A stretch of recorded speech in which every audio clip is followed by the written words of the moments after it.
So welcome to the very first standalone version of Manly Manners. Oh, this is a good one. I have a little to say on this. Don't dole out money for your wife's personal use in sixpences on the ground that if you pay the bills, she can't really require any money. It is hateful to a woman to have to ask for what should be hers by right. You know, Mrs. Wranglerstar and I had that same issue a few years ago, and I was completely oblivious to it. But it was something that was very real and very important to her.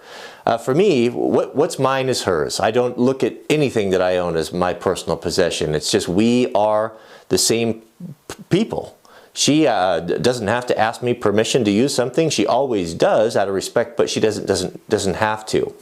So when we both made the decision together for her to quit her career, her job, and be a stay-at-home mom and to homeschool, well, that put me in the role of being the breadwinner, among other things.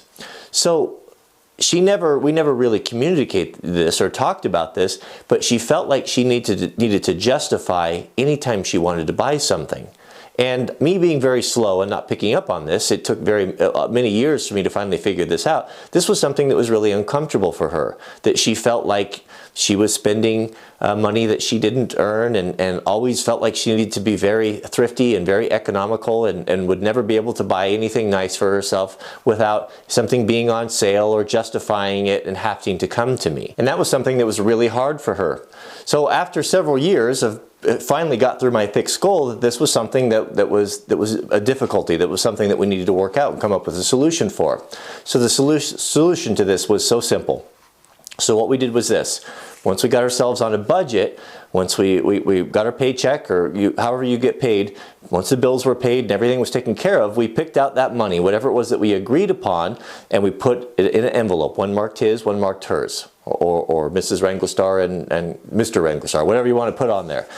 And that money was to be used at your discretion. Anything that you wanted to do. If you wanted to go blow it on cotton candy, it didn't make any difference. It was your mad money. It was your wild money. That way she could take it and she could go buy herself something nice. She could buy a pair of shoes or something she had been wanting. Or even if she could save it for multiple months and buy something nicer for herself. She never felt like she had to justify it or think that she was spending without asking me or me her. It works both ways. It's not just it's a two-way street there. And that is such a great solution, and it removes all of that friction and all of those bad feelings that come from managing money. It's easy to discount when you first get married and say, oh, you know, love is enough and these things don't matter. But I'll tell you the truth that money is the #1 reason for divorce and stress in folks' lives and difficulties. And you want to pay it special attention. And if that is something that is becoming a point of contention between you and your wife, get together and find out a solution. You know, this is not the only solution. This is just something that or I don't know that we came up with it. So maybe probably someone recommended it to us, and it just worked.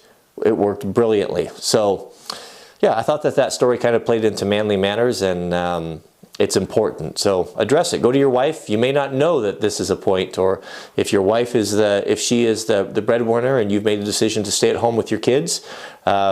Both ways. So if wives are watching, you go to your husbands, because it's not an easy thing to talk about. I don't know. We can live with someone and for years and years and share the same bed and all the intimate details of our life.